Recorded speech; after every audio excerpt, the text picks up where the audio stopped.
మంచిర్యాల జిల్లా చెన్నూరు మండలం బావురావుపేట ఐకేపీ కొనుగోలు కేంద్రాన్ని జిల్లా కలెక్టర్తో కలిసి మంత్రి వివేక్ పరిశీలించారు.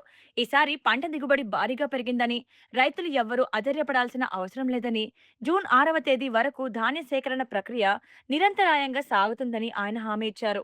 చెన్నూరు నియోజకవర్గంలో ఈసారి పంట ఏదైతే ఉన్నదో ఎకరానికి 25 క్వింటల్లు నార్మల్ గా ప్రొడక్టివిటీ ఉంటుంది. కానీ ఈ సంవత్సరము 28 నుంచి 30 క్వింటల్ వరకు పెరగడం జరిగింది. దానివల్ల ఎక్కువ పంట మన సెంటర్స్ కి వస్తుంది.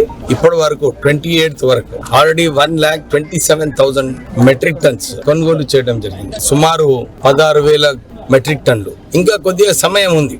మన వర్షాకాలం వచ్చే వరకు ఇంకొక 30-40 వేల టన్నుల కొనుగోలు అవుతుంది. అంటే ఈ సంవత్సరము సుమారు 1,60,000 మెట్రిక్ టన్నుల వడ్లు కొనుగోలు చేయడం జరుగుతుంది.